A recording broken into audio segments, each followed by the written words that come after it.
Okay, Jim Howard here in Fort Worth, Texas.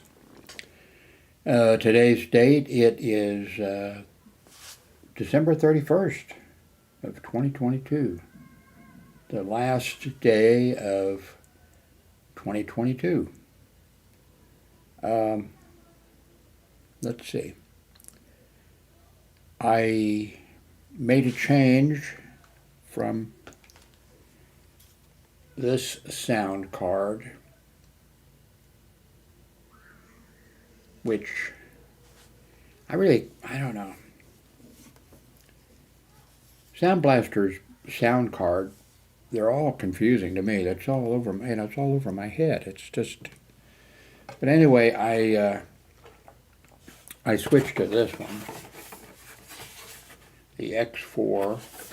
See if it's the X4 or something else. No, it's just the X4. So I went to it, and I just, plugged it in, and I still don't know how it works. I'm not exactly sure what all these well, there's only 3 buttons to push on the, but I don't know. Anyway, it seems to be working. When I was back behind the computer setup or whatever, well, I didn't notice before, because, new computer hooked up and what have you. I did notice that I was using Wi-Fi. I don't know for how long. I was surprised to look over and say, whoops, that's Wi-Fi.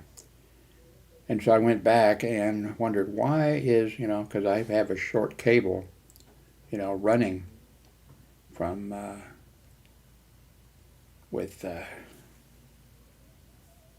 via cable to, to the network connector on the back. And then I figured out what it was. I, touched the cable and it came right out. There was no click I pushed it in, never clicked, it never snapped in there. And then I noticed the other end of it did the same. I threw it in the trash. I'd show it to you, but you've seen network cables before. And so anyway, I replaced it with another length of cable, and it did click in. So, as you can see, I just did no, you can't. Okay. Then I, did the speed test, and it's 665 down and 40 up, so we should be okay. Paying for a gig down, but I think we're all lucky if you get,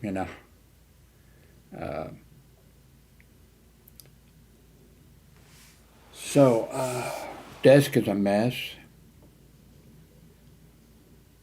And like I mentioned a few days ago, the other computer I have put up. Now I've got a tablet laying around here, and I have a laptop laying around here that I never use. I've cleaned this area off over here. Well, you can't see that here. I have this area over here that's clear. I call it a desk, but it's a table. I've got it, cleared off. So,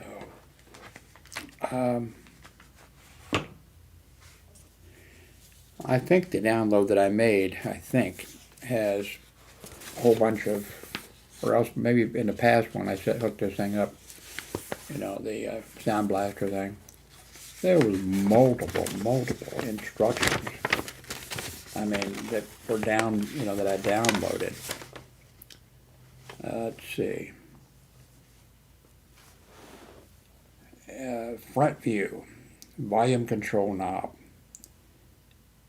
microphone control button, mute button, Super X5 button, LED ring, microphone in, headphone jack out, and on it goes.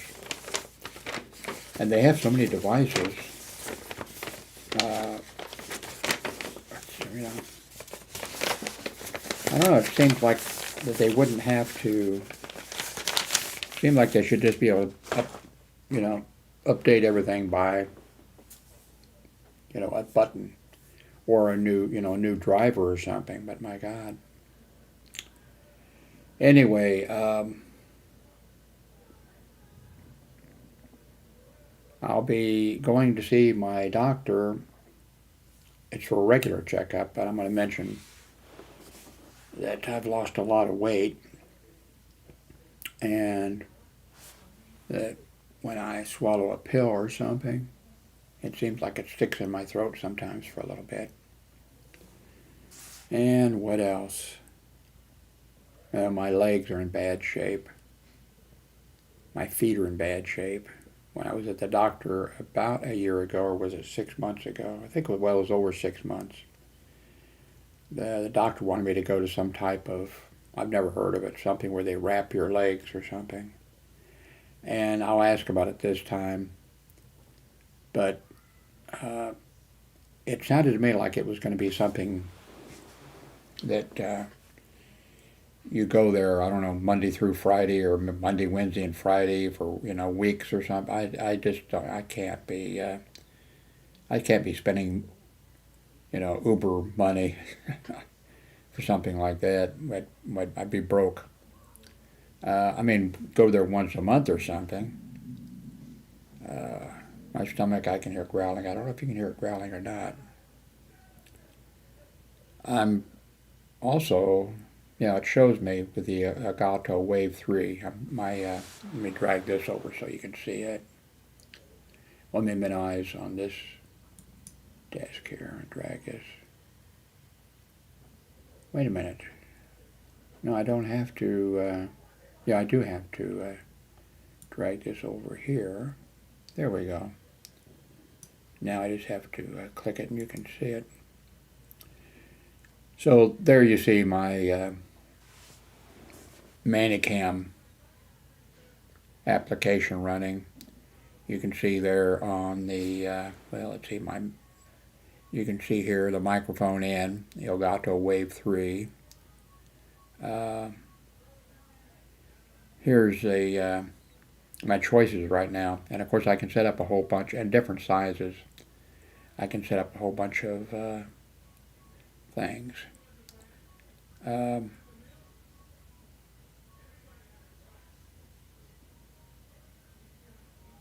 Let's see. You know, I can crop things. I can do zooming, all types of things. I'm going to move this back over here, out of the way, and go back to this, I guess. Well, wait a minute. Go back to yes. Except go back to my, taking a while to load.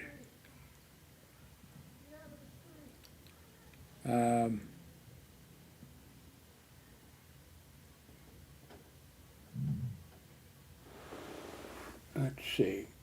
This is about, I'm going to make this about a 10-minute video. I've got things I need to do. I need to put some breakfast in me of some sort.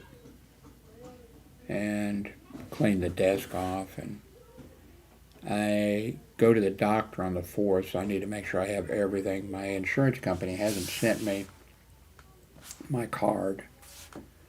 They sent a thing, it's been over 7 days though, they sent a thing, you know, an email saying, hey, I didn't contact them or anything, they just sent it out telling me it was going to come. It hasn't come. I guess I got a few more days, but I can go to my doctor's site and I can go to the doctor's site, and on their site they already know the insurance I have and the new card information, so I can print that and take that with me. I'm already taking, I mentioned before, a thing to see if I can get a permit to ride the Access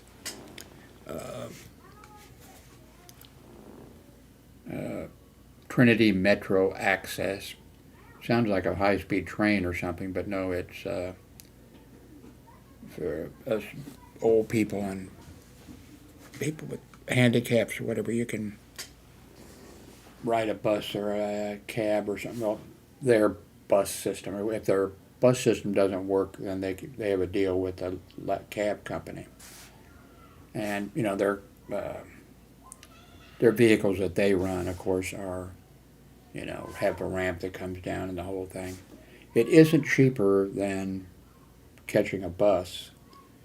And even the buses, I think all of the buses have a thing that goes down, you know. So because when I've been on the bus, which has been quite a while, you know, you'll see somebody out there in one of those little motorized wheelchair type things, or I guess they're not wheelchairs, but transportation things, and they lower the ramp down, and then they come up the ramp, and then the driver goes back and makes sure that their vehicle's, you know, strapped in or lock chained in or whatever, and they do that. And now when they come in, you know, with the vehicles that are coming to pick you up, rather than one making the routes, looks like voice going out again.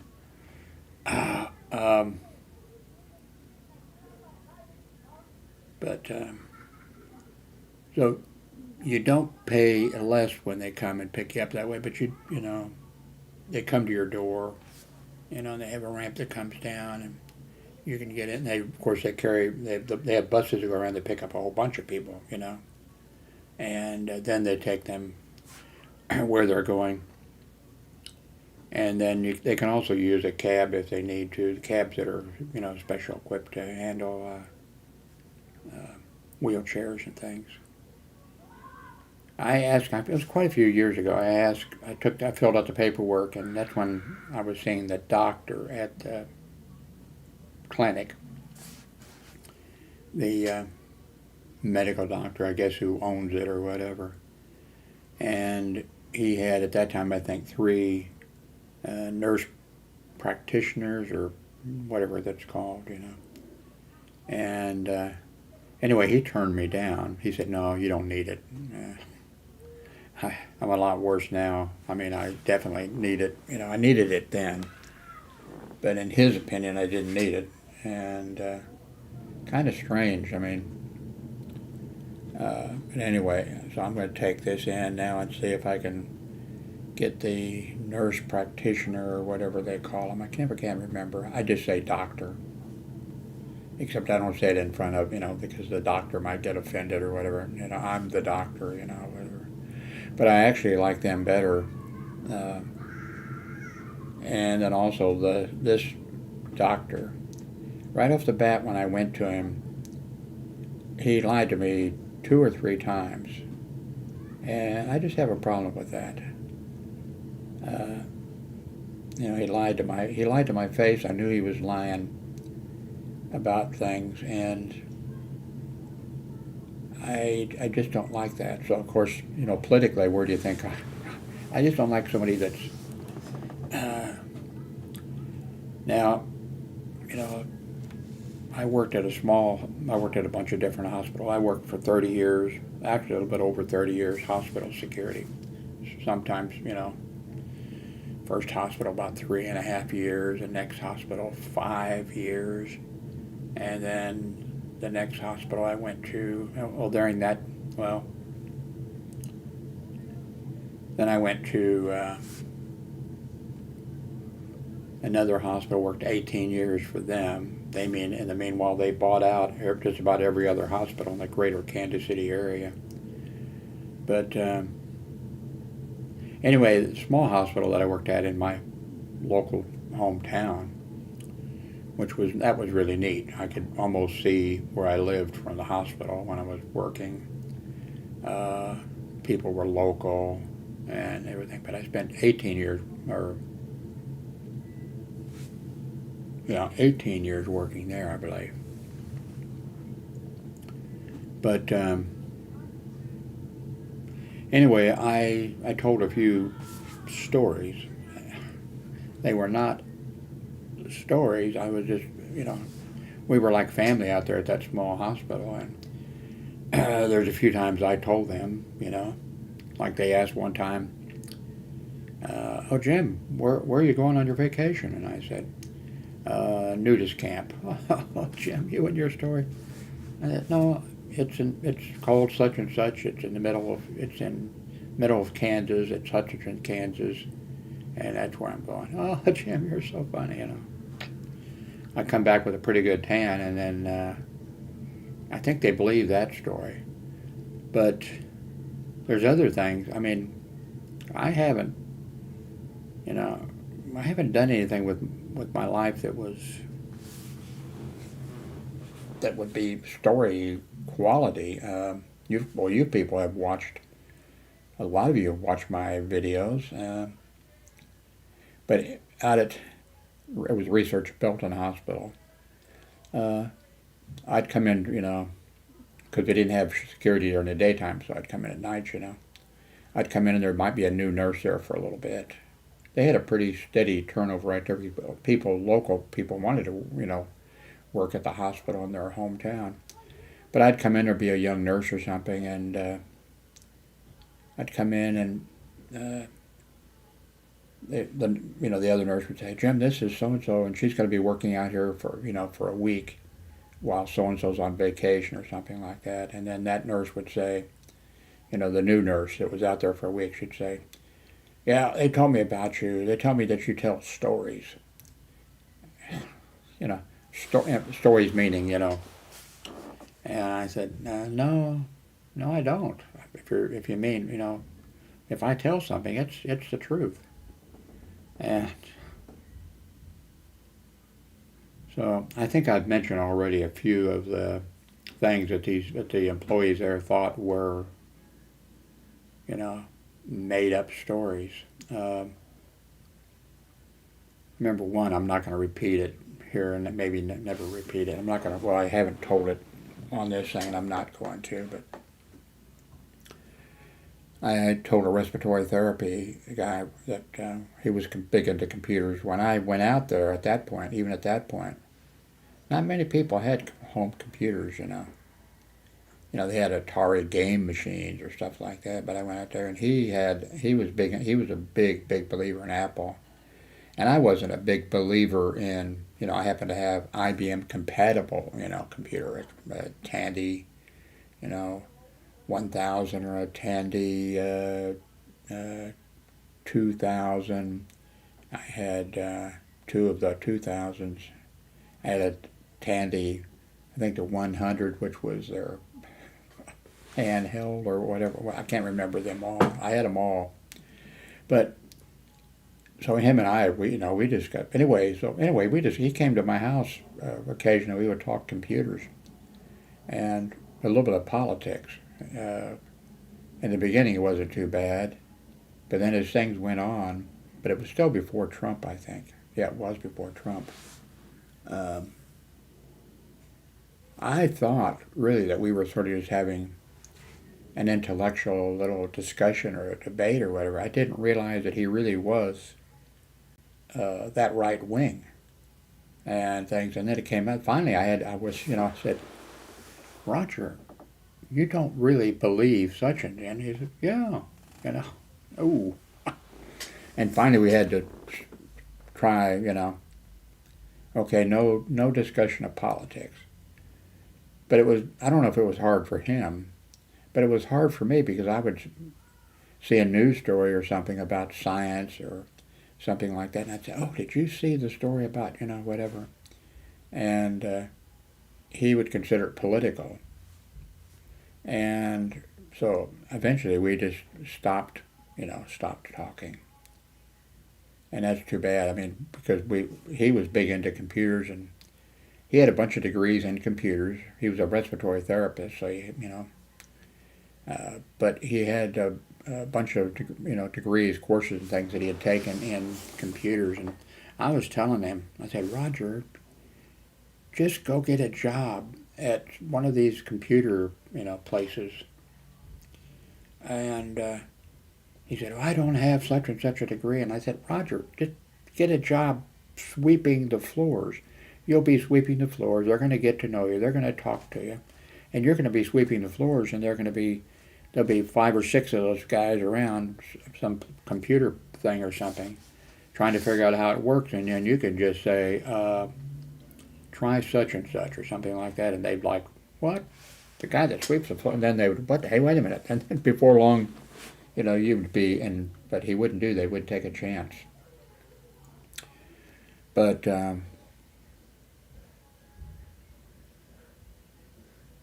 anyway,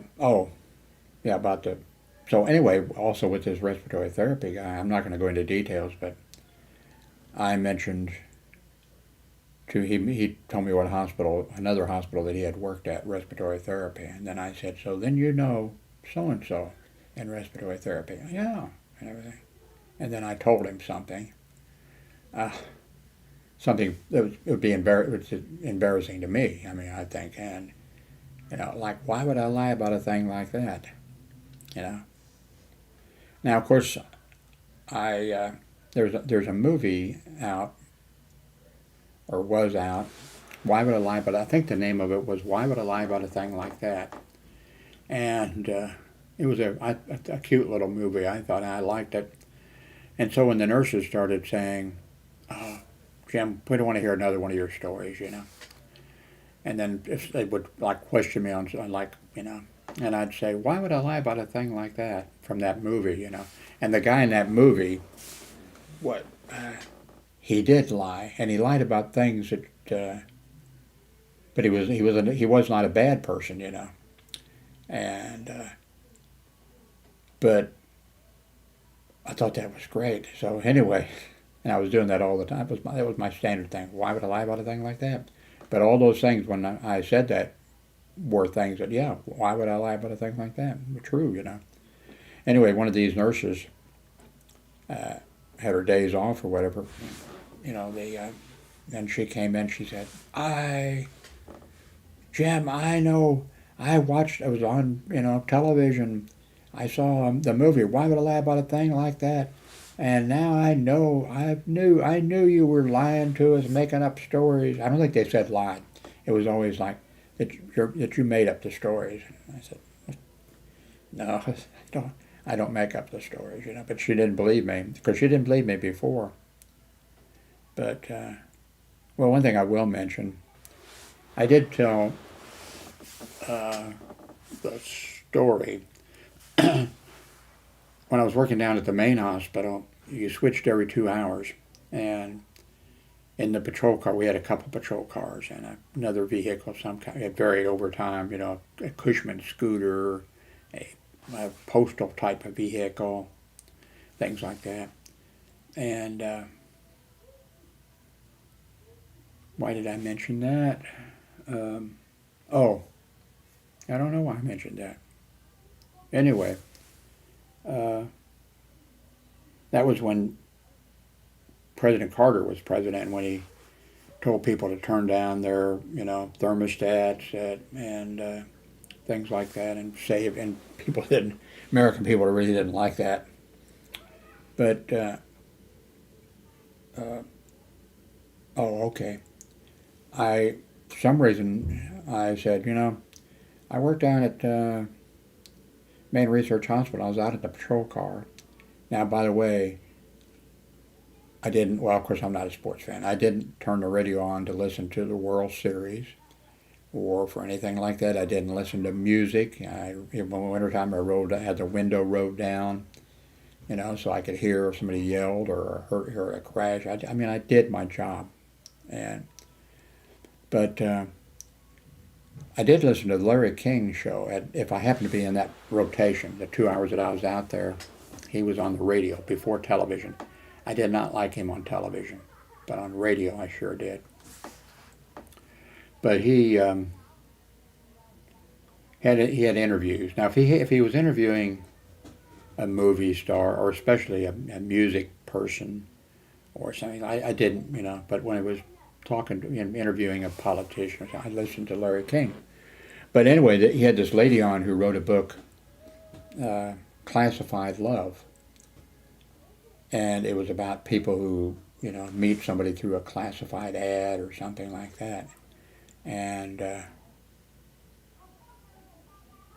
I listened to her, him question her. He was good. On the radio, he did great. And she did a study of people who, see which camera is this? No, okay, this is this one. Let me switch this other one just for the heck of it. I need to adjust the brightness down a little bit on that. I went in and adjusted it to try to make these age spots not look as bad. Anyway, he interviewed her, and then later on I thought, because there was a publication out in Overland Park, Kansas, and of course I lived in Missouri, but you have, go a little bit on a highway and you're in the next state, Trump doesn't know that though, because he doesn't know that there was a Kansas City, Missouri. He didn't know, like the Kansas City Royals, the baseball team that's in Missouri, the Kansas City Chiefs, which is in Missouri. He didn't know that there was he wasn't an immigrant, I don't think. Of course, he lies about everything, but anyway. So I thought that would be fun. I'm going to try that. And I got carried away in it. And it was like, I was trying to find, the right female. I was divorced at that time. And I got divorced about age 40. My ex-wife says that I wanted the divorce. I never wanted the divorce. She definitely wanted the divorce. But anyway, it was kind of like a study with me, and even with some of the women that I would date, we would say they would sort of doing the same thing, or they weren't doing the same thing I was doing. I was kind of like, but we did talk, like the woman would say, do you read the? And I said, oh yeah, I see what's in there. Now, of course, I was the only, as far as I know, I was the only person. Well, in the beginning, you used their post office box, the newspaper in Overland Park, and then you could use your own post office box or your home address if you wanted to. I don't think many people did that, but so with a bunch of those women, I'd ask them questions, and they would ask me questions or whatever. It was really weird. I mean, like this one woman, she said, I put in that I wanted a tall man and everything, and she said some guy said he was 6'1" or something, and then he showed up and he was, I don't know, 5'8" or something, and then she said that, she was talking to a guy before she, met him, and he said that he had a Mercedes or a Jaguar or I don't know what it was. I can't remember now after all these years. And she said he showed up with like a 1955 Chevy or something like that. And she said, where's your Cadillac or whatever? Oh, it's in the garage, So people, wow.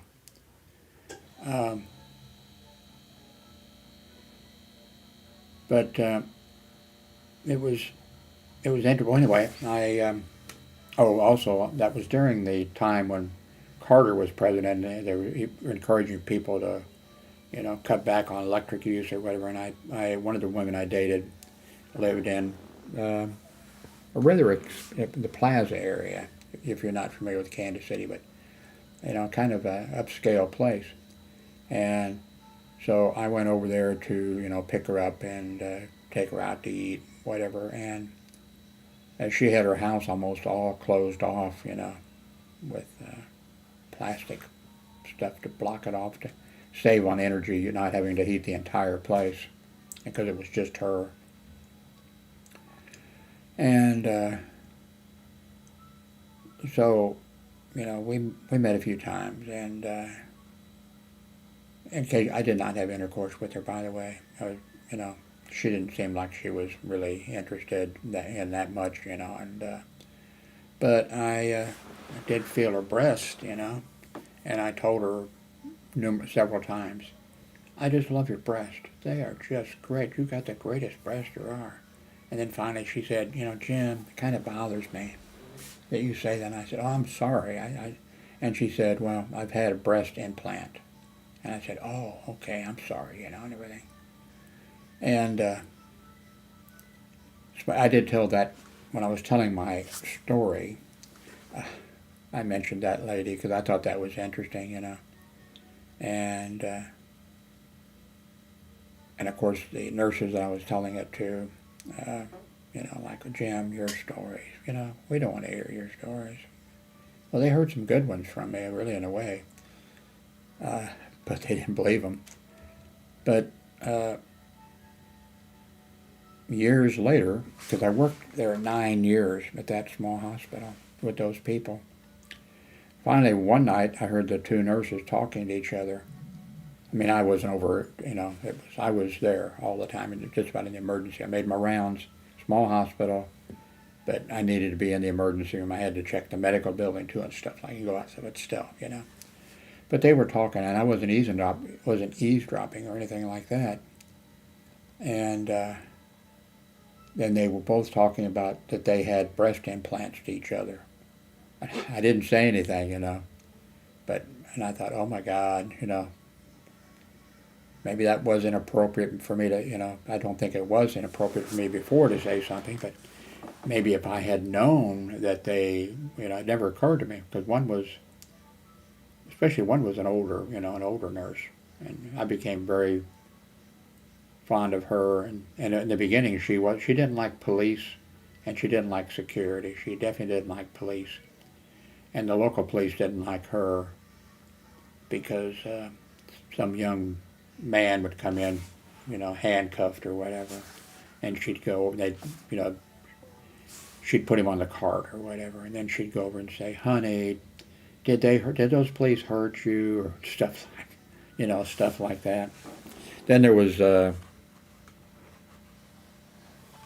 Cass County Sheriff's deputy came in with his dog. He was a canine unit, and he brought the dog, of course, into the emergency room, and she said, that dog can't be in the hospital. He can't be in here. And the officer said, he can go anywhere he wants to. He goes with me.